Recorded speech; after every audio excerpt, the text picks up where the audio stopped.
Dios te bendiga, querido hermano y amigo. Bendecimos el nombre poderoso de nuestro Señor Jesucristo. Una vez más, tu hermano y amigo Alexander Carvajal. Este programa, como he dicho en otras ocasiones, Atalaya TV, es un programa donde te traemos contenido variado para bendecir tu alma y tu espíritu.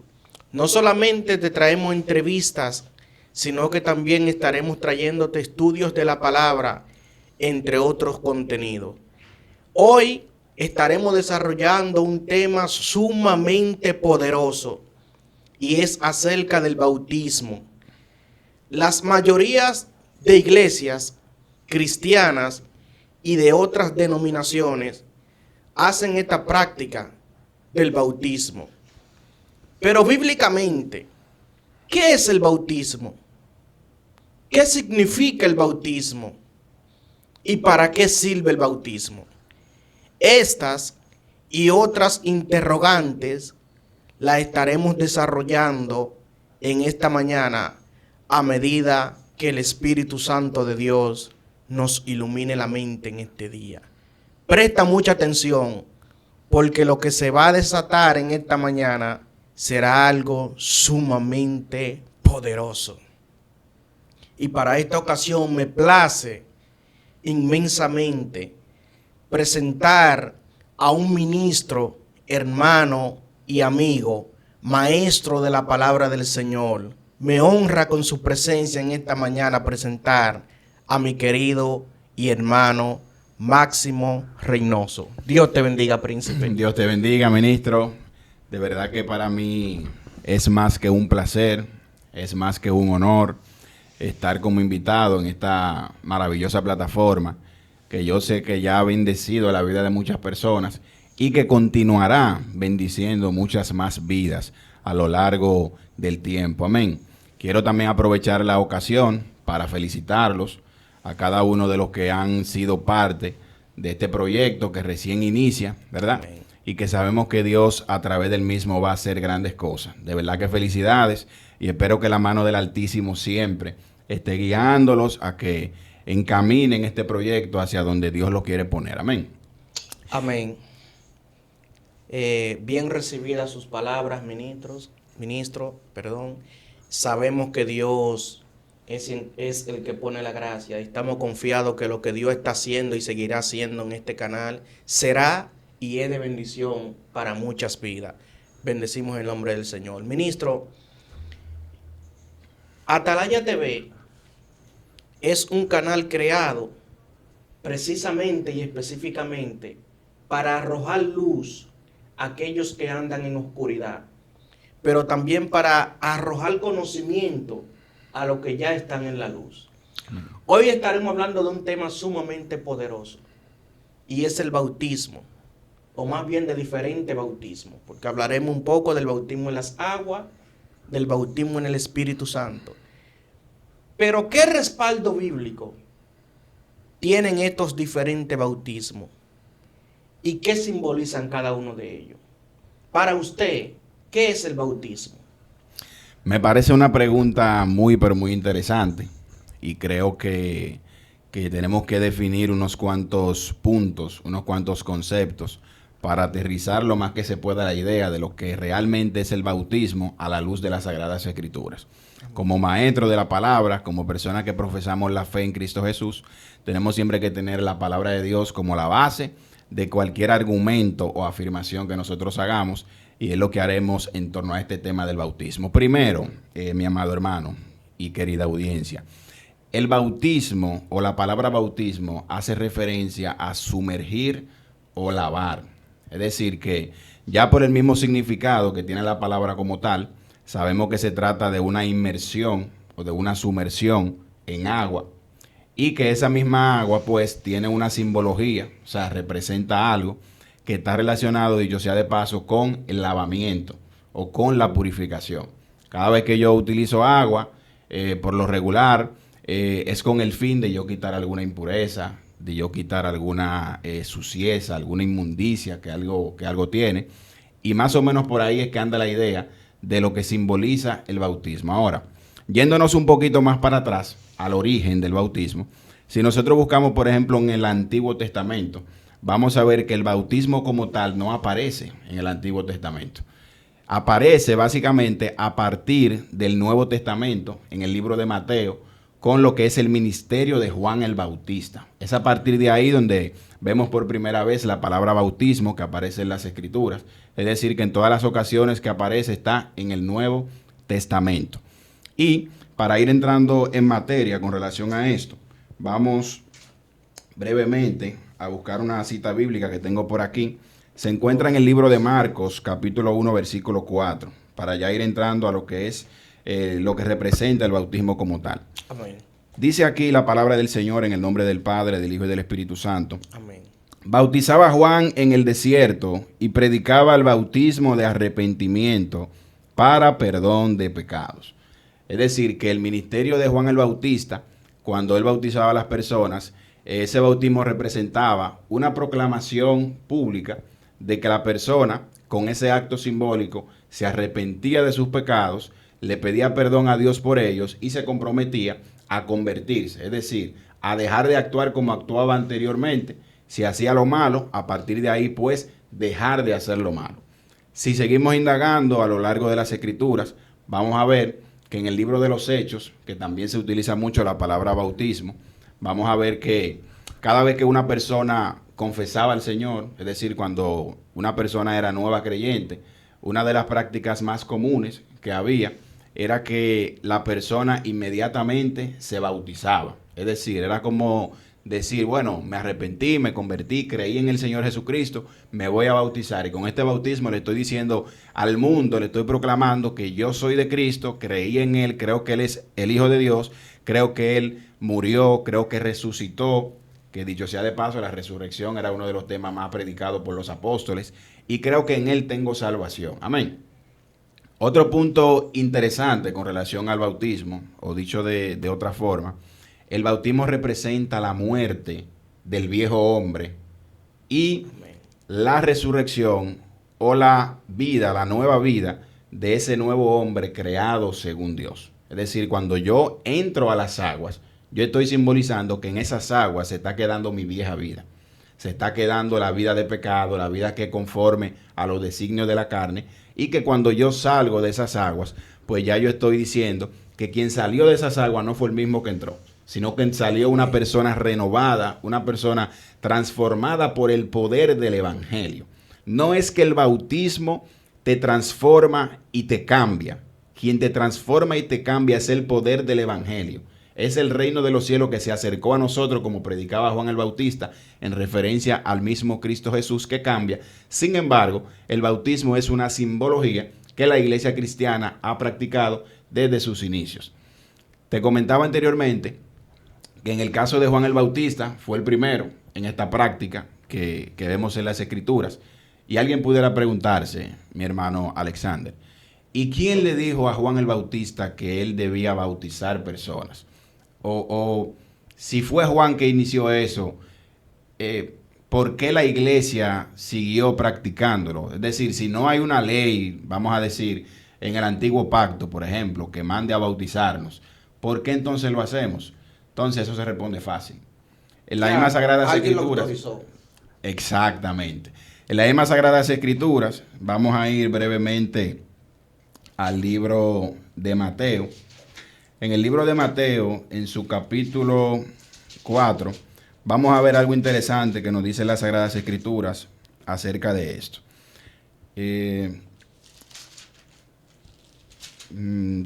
Tengo la cita.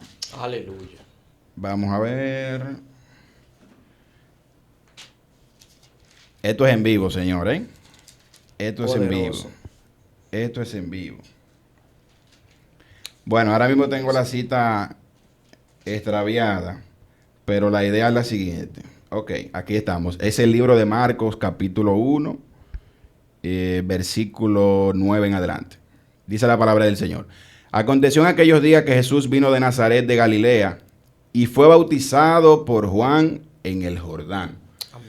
Cuando tú ves que el mismo Cristo se hace partícipe de este ritual, que es el bautismo, te está diciendo que le está dando ¿qué?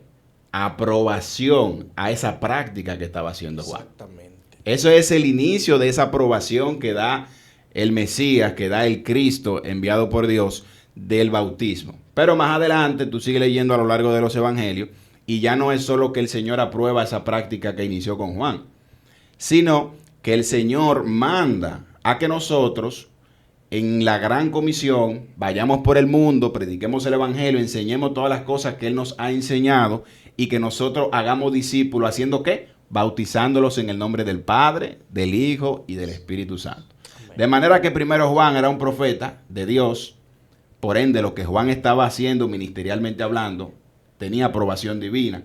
Segundo, la segunda persona de la Trinidad, que es Cristo, en la tierra también se bautiza, dando a entender que esa segunda persona de la Trinidad, en coinonía con la primera, también aprobó el bautismo. Y luego, más adelante, el mismo Cristo también ordena que sus discípulos, sus seguidores, cuando vayan a hacer esa gran comisión y hagan discípulos, también incluyan esa práctica ceremonial de lo que es el bautismo. En resumidas cuentas, el bautismo es un acto simbólico que representa la muerte del viejo hombre, el nacimiento de un nuevo hombre creado según Dios, una nueva vida y la proclamación al mundo de que nosotros hemos creído que Jesucristo es el Señor. Amén. Bendito sea el nombre del Señor. Secundando lo que usted dice, maestro, en el mismo libro de Juan también vemos una participación directa de lo que es la Trinidad en cuanto al bautismo. Cuando el mismo Juan estaba bautizando a Jesús, el Señor le dijo, el Padre, sobre el que tú veas, le dijo a Juan, que desciende el Espíritu en forma de paloma, ese es mi Hijo amado. Amén. Primero, Jesús se está bautizando por Juan. Jesús como Hijo de Dios está siendo participante del bautismo. El Espíritu Santo también participa en forma de paloma y posa sobre el cuerpo de Jesús.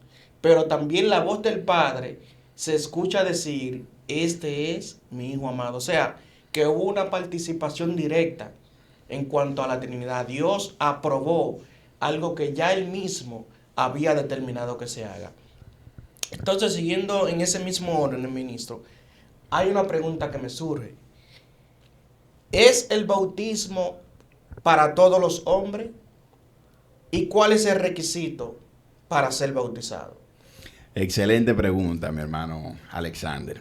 Bueno, mira, a lo largo de la historia, las diversas denominaciones que profesan la fe cristiana han colocado ciertas reglas para fines de determinar a quién se debe bautizar, a quién no se debe bautizar y cuáles son los requisitos para el bautismo como tal. En el caso, por ejemplo, de los católicos tienen la regla de que ellos bautizan a los niños, es decir, ellos bautizan a las personas prácticamente de sus primeros días de vida, lo están bautizando. En el área de nosotros los protestantes, pues entendemos que ese bautismo no es correcto, sino que ya tiene que ser a personas adultas. Amén. Y vamos a comenzar por cuál sería la base como tal. Mira, hay unos cuantos puntos bíblicos donde la Escritura hace referencia a que hubo personas que se bautizaron ellos y sus familias. Ellos y sus familias. Entonces, eso lo utilizan los católicos como base para ellos decir que dentro del término familia hay niños. Y como hay niños dentro del término familia que se ve en la Escritura, pues entonces no habría ningún problema en que los niños también sean bautizados. Ahora, ¿qué pasa con eso? Eso realmente es una eisegesis. Eisegesis es cuando tú tienes una idea preconcebida en tu mente y cuando vas a la Escritura, quieres cuadrar la Escritura con lo que tú piensas de manera forzosa y trata de darle un significado que cuadre con tu propia percepción. Es decir, que lo hace de una manera sesgada. El pensar que dentro de familia obligatoriamente hayan niños en ese contexto específico donde la Biblia habla de eso, ya sería prácticamente inventar. Porque yo te puedo decir que Juan, fulano, etcétera, fue a tal lugar con su familia y quizás su familia fue una hija de 20 años, su esposo, su esposa, y no necesariamente sean niños. O sea, que esa base, primero, ese texto no trata sobre eso y segundo, es una especulación que se está haciendo al respecto. Ahora, lo que no es especulación, que es algo directo, es que Cristo Jesús fue niño y fue hombre. Amén. Y él decidió bautizarse luego de ser hombre, no cuando fue niño. Es decir, que ejemplo tenemos en la persona de Cristo Jesús, que él se bautizó luego de tener aproximadamente unos 30 años de edad, es decir, como hombre, no como niño. Si seguimos hojeando las páginas del Nuevo Testamento acerca del bautismo, vamos a ver que no hay ninguna señalación específica de un bautismo a niños, sino que siempre son personas adultas que se bautizan luego de haber profesado la fe en Cristo Jesús. Entonces tenemos que partir de ahí para entender que el bautismo es únicamente para creyentes que no son niños, sino que son personas adultas que han decidido públicamente entregarle su vida a Jesucristo. Y dentro de esos mismos requisitos o puntos que tú señalas, ¿cuáles son los requisitos para que una persona se bautice? También han surgido diferentes corrientes. Por ejemplo, hay personas que dicen, bueno, para una persona bautizarse tiene que tomar un tiempo de doctrina, tiene que tomar un tiempo de preparación bíblica, que es la práctica más común que se ve en nuestras iglesias. Hay otros que dicen no, porque la escritura, por ejemplo, el etíope con el cual se encontró Felipe, se bautizó de inmediato. Inmediatamente Felipe va donde él, le explica lo que él estaba leyendo en Isaías acerca de esa profecía mesiánica. Pues más adelante dicen, óyeme, aquí hay agua, ¿qué impide que yo sea bautizado? Él dice, si crees en el Señor Jesús, bien puedes. Pero ahí tenemos que ver algo puntual, y es que ese etíope, ¿qué estaba haciendo? Estaba leyendo las Sagradas Escrituras. Entonces, si él estaba leyendo las Sagradas Escrituras, lo más probable es que ese etíope ya tenía cierto conocimiento. Amén. Lo que pasa era que él no tenía la luz todavía clara de que el Mesías ya había venido y que eso era referente al Mesías, y por eso necesitó la ayuda de Felipe. Pero en sí, ya ese etíope tenía cierto conocimiento acerca de Dios, y el bautismo fue después de eso. Es decir, que en el caso particular de mi forma de verlo, es que una persona para bautizarse primero tiene que creer en el Señor Jesús. Amén. Tiene que arrepentirse de sus pecados, decidir entregar su vida a Cristo.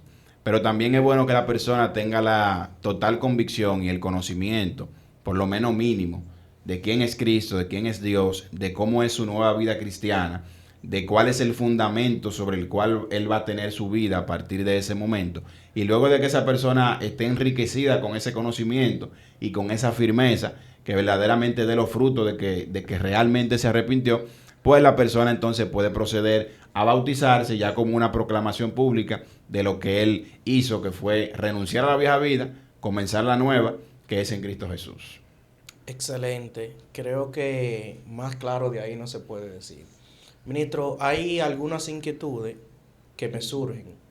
Si el bautismo en las aguas simboliza la muerte del viejo hombre y el nacimiento de una nueva persona, de una nueva criatura, entonces, ¿de qué manera podemos nosotros decir que un niño se tiene que bautizar para morir al viejo hombre y dar paso al nuevo hombre en Cristo Jesús? Si sencillamente un niño no tiene pecado, un niño no tiene de qué arrepentirse. Entonces, yo creo que definitivamente no hay un asidero bíblico. No lo hay. Que diga que los niños deben ser bautizados. Incluso, cuando la Biblia habla de que le llevaban niños a Jesús, dice la Biblia textualmente que era para ser presentados. O sea, para que Jesús orara por ellos. La Biblia no puntualiza que era para que fueran bautizados, amén, sino para ser presentados. Amén. Entonces, no hay un asidero bíblico que respalde esa postura. Siguiendo con el tema del bautismo, en el libro de Juan hay un hombre llamado Nicodemo que era maestro de la ley, pero desconocía ciertas interpretaciones bíblicas. Jesús le dice, si no naces del agua y del espíritu, no puedes entrar al cielo. Si no naces de nuevo, no puedes venir al Padre. y él le hace una pregunta: ¿cómo puedo yo entrar al vientre de mi madre por segunda vez? Él no estaba entendiendo que Jesús le estaba hablando de un nuevo nacimiento, que es lo que muchas personas no han querido entender. El bautismo simboliza la muerte y resurrección de Cristo. Y es por eso que cuando una persona se bautiza, está siendo partícipe de ese sacrificio vicario, que es la muerte y la resurrección de Cristo. Pero aparte del bautismo en las aguas, de su significado, de su simbología, ¿de qué otros bautismos podemos hablar y podemos encontrar en la Biblia? ¿Acerca de cuáles otro bautismo nos habla la palabra del Señor? Amén, amén. Muy buena pregunta. Aparte del bautismo en las aguas, que es del cual hemos estado hablando a lo largo de esta entrevista, también la Biblia habla de un bautismo que es el bautismo en el Espíritu Santo. Quisiera comenzar yéndome al libro de Mateo en su capítulo 3. Vamos a ver Mateo capítulo 3 para ir introduciendo esa parte. Fíjate, en el libro de Mateo capítulo 3 versículo 11 en adelante, dice lo siguiente, hablando Juan: yo a la verdad os bautizo en agua para arrepentimiento. Es decir, el bautismo en las aguas es símbolo de arrepentimiento, ¿verdad? Pero el que viene tras mí, cuyo calzado yo no soy digno de llevar, es más poderoso que yo. Y dice algo que va a hacer ese que viene tras él, que es Cristo. Y dice: él os bautizará en Espíritu Santo y fuego. Su aventador está en su mano y limpiará su era y recogerá su trigo en el granero y quemará la paja en el fuego que nunca se apagará. Es decir, que aparte del bautismo en las aguas, también el mismo Juan el Bautista habla del bautismo en el Espíritu. Antes de aterrizar bien en ese punto, quisiera mostrarte algunas perspectivas que hay con relación al bautismo en el Espíritu, dependiendo de las diferentes denominaciones evangélicas al respecto. Entonces, por un lado, hay algunas denominaciones que ven el bautismo en el Espíritu Santo como un hecho que ocurre en el momento mismo de la conversión del creyente. Es decir, tú te conviertes, tú te arrepientes de tus pecados, aceptas a Cristo, eres un nuevo creyente, inmediatamente el Espíritu Santo hace morada en ti, te sella y a partir de ahí te guía a toda verdad y justicia. Y hay quienes, por ejemplo, a ese acto le llaman el bautismo en el Espíritu, entendiendo que a eso es que se refería Juan el Bautista. Por otro lado, están otras denominaciones dentro de las cuales a la cual nosotros pertenecemos, que es la Iglesia Pentecostal, que vemos el bautismo en el Espíritu ya como una experiencia sobrenatural en la cual el Espíritu Santo de Dios llena a una persona y que por lo regular, producto de esa llenura, la persona recibe algún don especial del Espíritu, mayormente lo que es el don de lenguas, que es algo que se ve muy frecuentemente a lo largo del libro de los Hechos con la participación de los apóstoles. Entonces, ¿qué pasa con eso? Yo pienso que cada una de las posturas tiene su verdad y que la diferencia está en la parte semántica, en el nombre que le ponen a cada cosa. Amén. Yo entiendo que cuando una persona se convierte, acepta a Cristo de verdad, la persona automáticamente recibe al Espíritu Santo. Si tú a eso le quieres llamar bautismo del Espíritu, pues llámale, no hay ningún problema. La verdad y lo esencial de eso es que la persona recibió al Espíritu Santo. Y en cuanto a la otra postura de esa experiencia sobrenatural, donde regularmente el Espíritu capacita de una manera especial al creyente, incluyendo dones espirituales, también es una realidad que todo creyente debe anhelar y que tiene sustento bíblico a lo largo principalmente del libro de los Hechos como tal. Y si a eso le llamamos bautismo en el Espíritu, pues tampoco habría ningún problema con que nosotros le llamemos bautismo en el Espíritu. Yo creo que el problema pudiera haber si nosotros, por ejemplo, entendemos que alguien que no ha tenido esa experiencia sobrenatural a ese nivel o que no posee algún don espiritual, entendemos que no tiene ciertas capacidades, como por ejemplo, mira, como tú no has sido bautizado en el Espíritu Santo, tú no puedes irte de misiones, o tú no puedes orar por un enfermo, o tú no puedes hacer tal y cual cosa. porque entonces estaríamos contradiciendo cosas que están en la misma escritura. Recuerda que cuando el Señor envió a los 70, todavía el Espíritu Santo no había descendido. Amén. Y dentro de los 70 ellos decían, ¿qué decían ellos? Señor, hasta los espíritus se nos sujetan en tu nombre. Es decir, que Amén. Tenían capacidad de orar por los enfermos, tenían capacidad de echar fuera demonios, tenían capacidad de hacer muchísimas cosas, inclusive antes de que el Espíritu Santo fuera derramado como tal en aquel día de Pentecostés.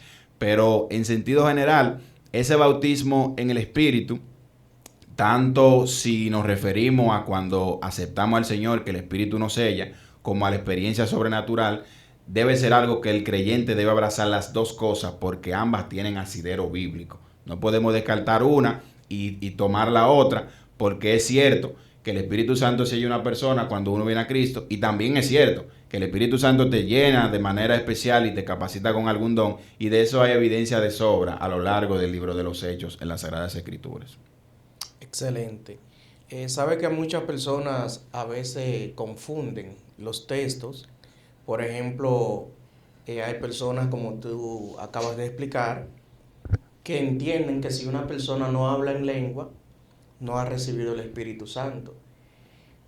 Y creen que esa persona no está capacitado, no está apto o apta para ir a ejercer cierto ejercicio en el área cristiana. Así es. Y muchas veces se basan en el texto, fuera de contexto, valga la redundancia, donde el Señor le dice a los discípulos, y recibiréis poder cuando haya venido sobre vosotros el Espíritu Santo. O sea, basándonos en ese texto bíblico, ¿qué fue realmente lo que el Señor le quiso ilustrar o dar a entender a los discípulos cuando dijo, recibiréis poder cuando haya venido sobre vosotros el Espíritu Santo? Amén. Buen punto el que tú mencionas. Es un error que tienen realmente muchas personas de creer que hay cierta incapacidad en el creyente hasta que no ocurre esa experiencia espiritual. Bueno, mira, cuando el Señor dice, y recibiréis poder cuando haya venido sobre vosotros el Espíritu Santo, por lo menos en ese contexto, el poder está relacionado a esa capacidad especial que el Espíritu Santo dio a los apóstoles en el nacimiento de la iglesia. Recuérdate que la iglesia, entendemos que nace, vamos a decir formalmente, a partir de Pentecostés, cuando ellos son investidos del poder del Espíritu Santo, para ellos llevar a cabo aquella obra para la cual el Señor les había llamado y la cual el Señor les había encomendado. Entonces, después de que el Señor dice eso, cuando llegamos al capítulo 2, vemos el accionar del Espíritu Santo en la vida de las personas sobre las cuales se derrama, que tenemos que entender que eso que el Espíritu Santo hizo es a lo que el Señor se refería cuando hablaba de que recibiremos poder. Y en ese caso, que fue la primera vez que el Espíritu se derramó sobre muchas personas, recuérdate que en el Antiguo Pacto, en el Antiguo Testamento, el Espíritu Santo no estaba sobre varias personas a la misma vez. No. Estaba sobre el profeta que Dios había elegido en un momento determinado. Y es por eso que Pedro dice en el libro de los Hechos que cuando vio esa manifestación y salió a explicar de qué se trataba, dijo, esto es lo dicho por el profeta Joel. Amén. Cuando dijo, en los postreros tiempos derramaré de mi espíritu sobre toda carne, y dijo, y profetizarán, etcétera, etcétera. Es decir, dando a entender que ese día fue la inauguración de la iglesia. ¿Con qué? Con esa repartición del Espíritu Santo a cada una de las personas que estaban en aquel lugar, dando a entender que ya a partir de ese momento todo aquel que confesara a Cristo Jesús iba a tener el Espíritu Santo, el mismo Espíritu Santo que tuvo Elías, que le ayudó en todo su ministerio, el mismo que tuvo Eliseo, el mismo que tuvieron cualquiera de los profetas del Antiguo Pacto, pues ya todo creyente a partir de ahí lo iba a tener. Y con el Espíritu Santo, obviamente, ese poder sobrenatural, que ese poder sobrenatural se reflejó en ese entonces, en ese momento, a través de lo que fue el don de lengua. Es decir, que ellos estaban hablando y las personas, siendo de otras naciones, de otras ubicaciones, les estaban entendiendo totalmente. Y de hecho, hay testimonio poderosísimo de hombres de Dios a lo largo de la historia, extrabíblico, obviamente, que han ido a lugares, varón, que ellos no hablan el idioma y han predicado en el idioma de la otra persona o en su propio idioma y la persona entiende lo que está hablando. Entonces, eso es parte de ese poder al cual el Señor hacía referencia. Más adelante en el libro de Corintios vemos el detalle que hace y el desglose que hace el apóstol Pablo de los dones espirituales, que también son manifestación de poder sobrenatural del Espíritu. La sanidad, el hablar en lenguas y un sinnúmero de dones que, dicho sea de paso, el apóstol Pablo es enfático y dice que nosotros debemos procurar esos dones espirituales que son parte de ese equipamiento o de esas herramientas que da el Espíritu Santo para llevar a cabo la obra del Evangelio. Sin embargo, en la Biblia no se ve que sea obligatorio que las personas hablen en lengua o que tengan dones espirituales sobrenaturales para que hagan el trabajo misionero. Y de hecho, a lo largo de la historia ha habido hombres grandísimos de Dios que han conquistado miles de almas. Te puedo mencionar el caso de Spurgeon, el caso de Jonathan Edwards, que no se le conoce algún don sobrenatural como tal, sino lo que se le conoce es una pasión ferviente por la predicación del Evangelio a tiempo y fuera de tiempo en todo momento. Y Dios hizo maravillas. Entonces, en resumidas cuentas, el Espíritu Santo faculta al creyente con dones sobrenaturales y también faculta al creyente, que esa es la parte que a veces no la decimos mucho, para que el creyente ande conforme a los designios del Espíritu y no a las obras de la carne. Una de las evidencias, por ejemplo, de una persona que está llena del Espíritu Santo, que puede decir que está bautizada con el Espíritu Santo, es que la persona vive en santidad, es que la persona tiene una capacidad especial que antes no tenía de negarse a lo malo. Si tú haces mucho bla, bla, bla, pero tú no eres capaz de negarte a lo malo, tú cedes con facilidad a cualquier tentación, tú debieras cuestionarte si verdaderamente tú estás lleno de la presencia de Dios. Porque una de las evidencias de una llenura de la presencia del Señor, de ese bautismo, esa experiencia sobrenatural, es esa capacidad que tú tienes de hacer frente a las tentaciones. Yo estoy seguro que en muchas ocasiones tú te has sentido que no hay tentación que valga en esta tierra que te pueda tumbar a ti. En momentos de experiencia sobrenaturales con el Señor. Entonces, yo creo que la cosa va más o menos por ahí. Sabe que precisamente me ha tocado vivir de manera personal esa experiencia. Cuando tú tienes una relación directa con el Señor, hay momentos donde tú quisieras como que el diablo se te aparezca para tú reprenderlo y decirle, oye, tengo una llenura tan tremenda Ha pasado. que cualquier demonio que se me pare, pero hay otros momentos en la vida espiritual del cristiano que tú no quisieras ni que un demonito se te pegue. Porque en ese momento tú estás indefenso y el Espíritu Santo nos da testimonio de quiénes somos. Por eso dice el Señor en la palabra que si nos examinamos a nosotros mismos, no tendríamos de qué avergonzarnos, de qué arrepentirnos, porque el Espíritu Santo mismo te hace entender tu condición delante de Dios. Amén. Entonces, siguiendo con el tema del bautismo, ministro, hay algo que se comenta mucho dentro del pueblo cristiano y es acerca del mismo bautismo en lengua.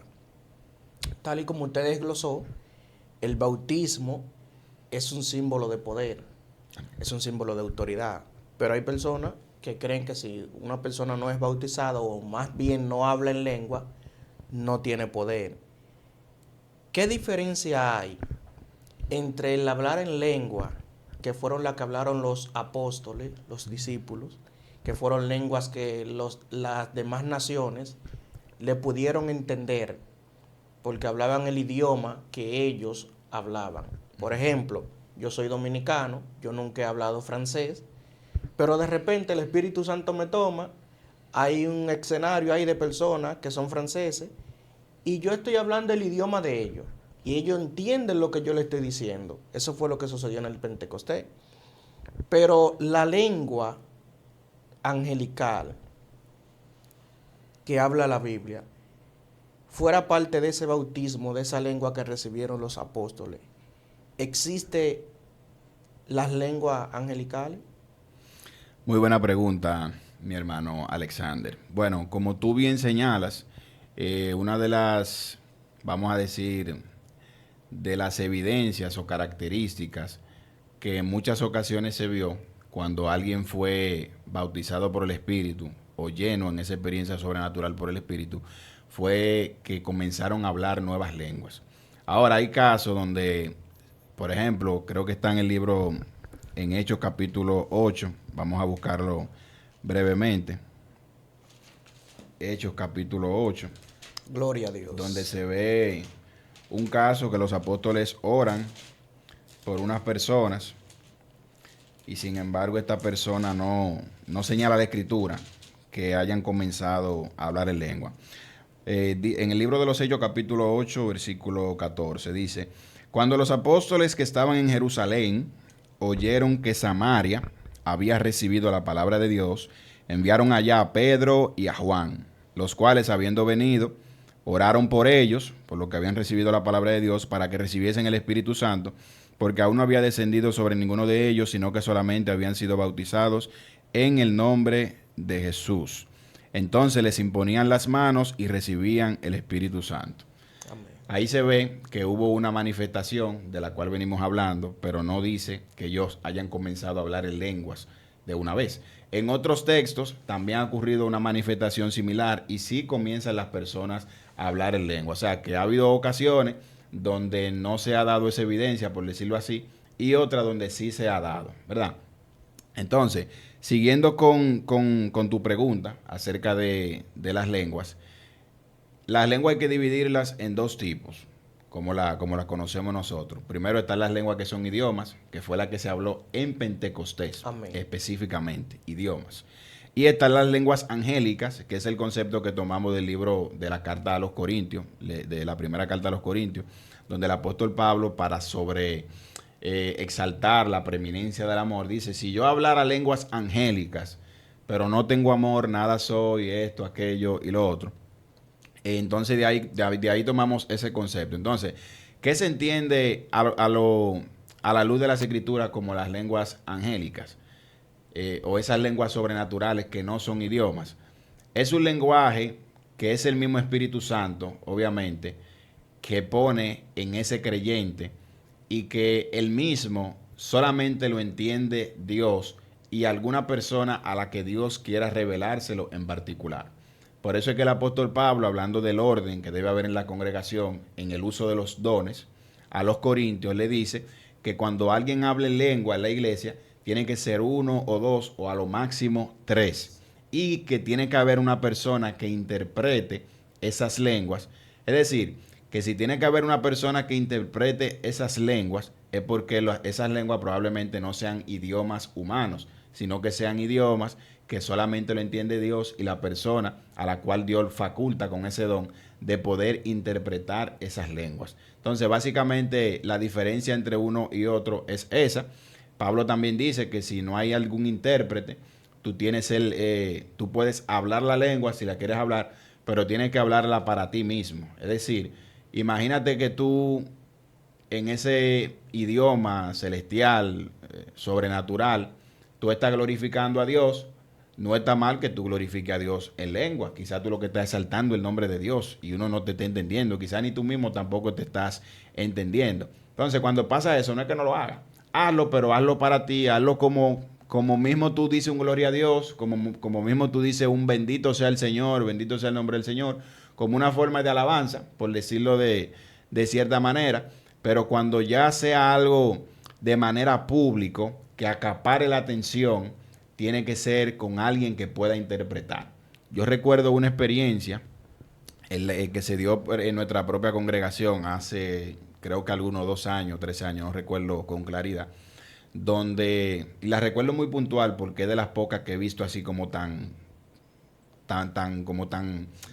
puntual, tan palpable. Exactamente, como tan reales.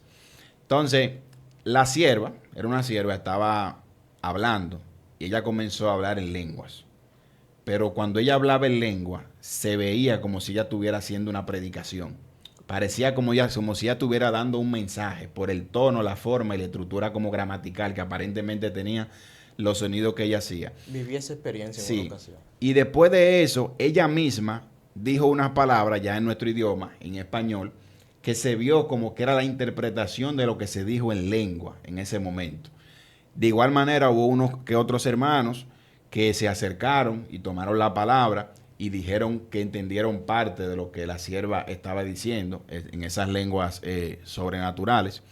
Y creo que ese es un ejemplo perfecto de lo que son esas lenguas, a diferencia de las que se hablaron el día de Pentecostés, que fueron idiomas. Al final el Espíritu Santo faculta a cada persona y pone a cada persona a hablar de una u otra manera dependiendo de la necesidad, dependiendo de qué se quiera perseguir. Recuérdate que en el inicio de la iglesia quería expandirse, ¿verdad? Porque estaban haciendo.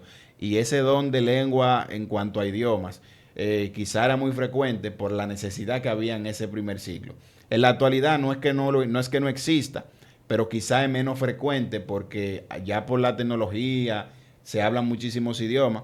Sin embargo, no significa que no exista como tal. Y han habido, de hecho, testimonios de gente en la actualidad, o sea, en tiempo no tan lejano, donde se ha manifestado ese don de idioma. De manera que, siguiendo por ese punto, yo soy de las personas que creo que el don de lenguas está vigente en la actualidad, aunque quizás, no es tan frecuente como en la iglesia del primer siglo. Y quizás una alta cantidad de hermanos en iglesias quizás no hablan una lengua genuina, real, pero yo entiendo que sí, que eso está vigente. Lo único que el Espíritu Santo eso lo reserva en momentos específicos, con personas específicas, con un propósito específico, básicamente.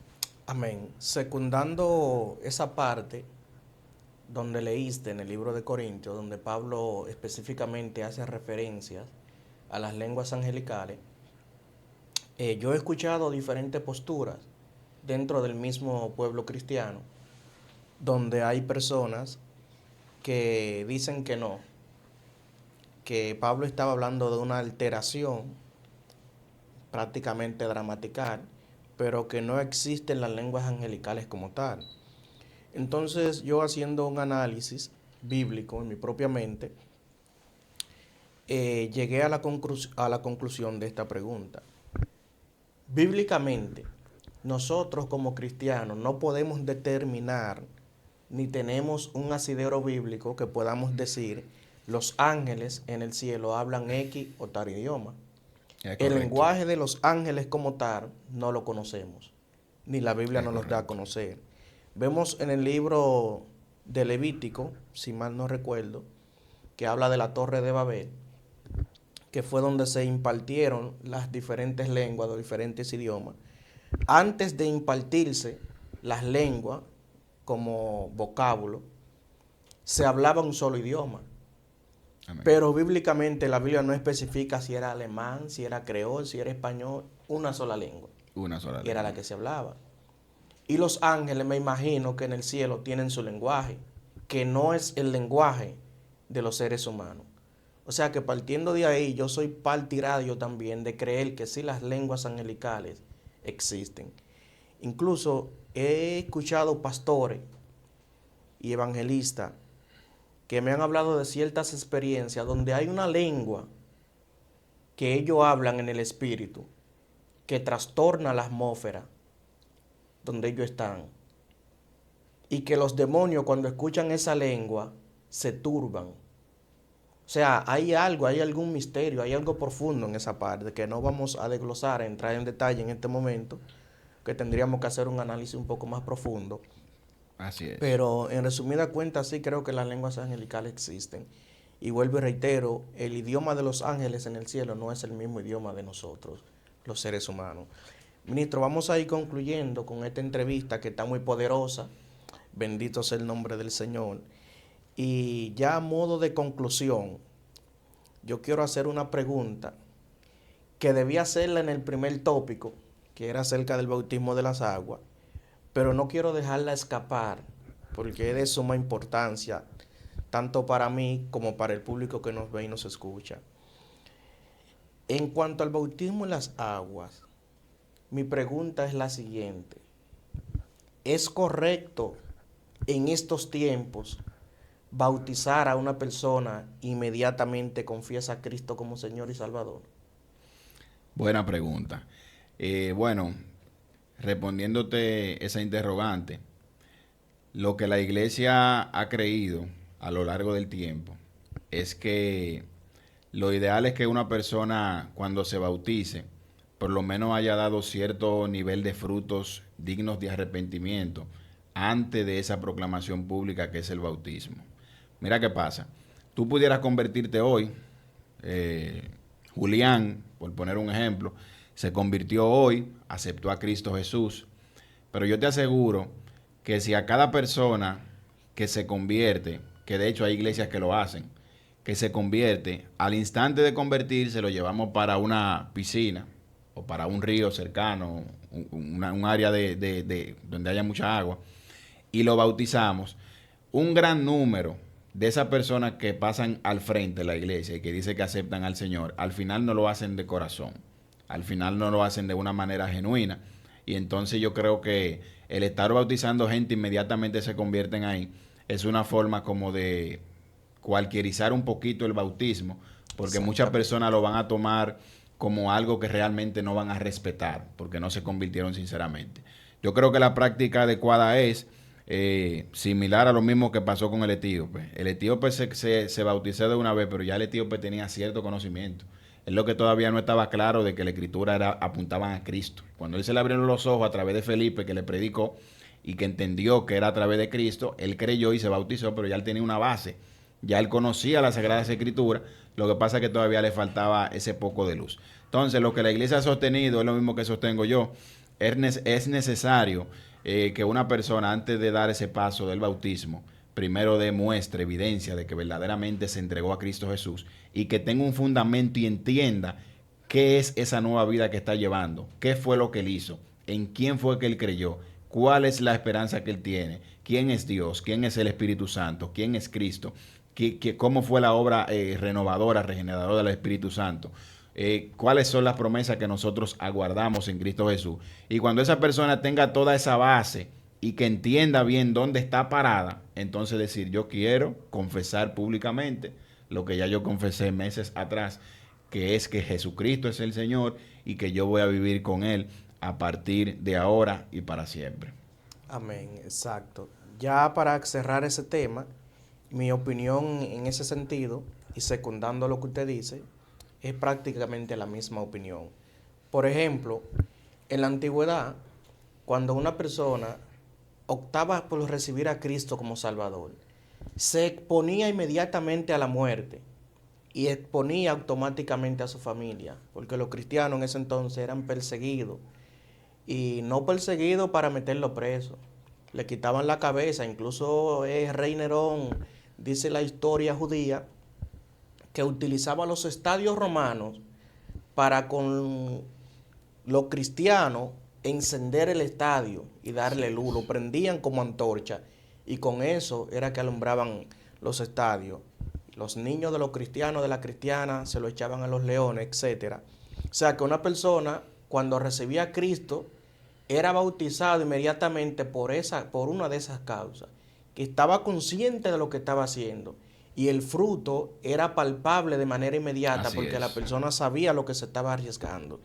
Pero hoy en día, tal y como usted dice, aunque bíblicamente se bautizaban de una vez, hay que ver el trasfondo de por qué se hacía. Exacto. Usted no puede, una persona que se enganche hoy a la milicia, mañana ponerle un rifle y mandarlo a una guerra. No, nunca. Esa persona es un muerto seguro. Así Cuando es. viene a ver, coge el rifle y se dispara él mismo y se mata porque ni siquiera sabe usar el arma. Es O probable. sea, debe de haber una preparación. Y es por esa causa que hoy en día se debe primero capacitar a la persona, ver la madurez y el crecimiento que va obteniendo en el Señor para saber si califica para el bautismo. Amén. Bueno, ministro, creo que esta entrevista ha sido poderosísima. Amén. Hay un viento aquí muy especial. Se nos fue el tiempo bastante rápido. El tiempo se nos fue Pero- rápido, pero nada, en el cielo no vamos a sufrir de eso. Sí, en el cielo el tiempo no pasa, tendremos pero aquí tiempo en la ilimitado. tierra lamentablemente el tiempo pasa. Ya, ministro, denos sus redes sociales, dónde podemos contactarlo, dónde podemos conseguirlo. Bueno, ya a modo de conclusión, ahora mismo no tengo redes sociales activas como tal para fines de seguimiento y demás. Quizás en lo adelante si lo haga y quizás en lo adelante también vuelva por aquí por el programa, todo dependiendo de lo que Dios y ustedes determinen. Sin embargo, ya a modo de conclusión, me gustaría resumir un poquito de qué hablamos. Hablamos acerca del bautismo en las aguas. Dijimos lo que simboliza la muerte del viejo hombre, el nacimiento del nuevo hombre, simboliza que morimos con Cristo y resucitamos con Cristo. Y también hablamos acerca del bautismo en el Espíritu Santo, que señalamos que algunos lo ven como esa experiencia en la cual el Espíritu viene al creyente en el momento mismo del arrepentimiento, y otros como la experiencia sobrenatural donde el Espíritu Santo faculta al creyente con poder y con algunos dones espirituales como evidencia del mismo. Quisiera acotar algo en ese mismo punto. Hay un error que, vamos a decir, semántico, de concepto, que predomina en muchas iglesias. Yo mismo era uno de los que tenía ese error, pero luego el Señor me alumbró. Y es que hay personas que entienden que el bautismo en el Espíritu es en Espíritu Santo y fuego, y no es Espíritu Santo y fuego. Espíritu Santo y fuego, cuando Juan habla de eso, son dos bautismos. Es un bautismo en Espíritu Santo y es otro bautismo en fuego. El bautismo del Espíritu Santo se refiere al bautismo que reciben los creyentes, que reciben al Señor, ¿verdad? Y el bautismo en fuego se refiere a un bautismo de condenación, es decir, o simbólicamente un acto de condenación o de juicio. Y eso se ve si nosotros seguimos leyendo, donde Juan habla de eso. Después de que Juan dice Espíritu Santo y fuego, dice: su aventador está en su mano y limpiará su era y recogerá su trigo en el granero y quemará la paja en fuego que nunca se apaga. Es decir, él tiene su aventador, menea el trigo, la paja sale, se queda el trigo representa a los creyentes que van a ser recogidos en el granero, la paja representa a los que rechazaron a Cristo, que van a ir ¿a dónde? Al fuego. Esos son y los que van a ser los impuros. Así es, y que van a ser quemados por el fuego. De manera que ese término de fuego hace referencia a ese bautismo condenatorio, simbólicamente, o de juicio sobre las personas que no confiesan al Señor. Y el bautismo del Espíritu Santo es para los creyentes que sí confiesan al Señor. Entonces, creo que una vez dicho esto, podemos decir que ya hemos concluido. Precisamente hemos concluido, hemos llegado a la parte final. Para mí, reiterar, fue más que un placer inmenso de tenerte por aquí, por este precioso canal Atalaya TV. Es la primera vez, pero no será la última. Así, hay muchos temas interesantes que podemos seguir tratando más adelante, a medida que el Señor lo vaya permitiendo. Para mí también un placer, encantadísimo de que me tengan por aquí, que Dios les siga bendiciendo grandemente sus vidas personales, su familia, este ministerio, su demás ministerio, que la mano del Señor esté siempre con ustedes y cuando me necesiten, solo tienen que avisarme con tiempo y por aquí estaremos nuevamente. Come y bebe, que el largo camino te resta. Amén. A usted, hermano y amigo, Dios le bendiga. Pase feliz resto del día.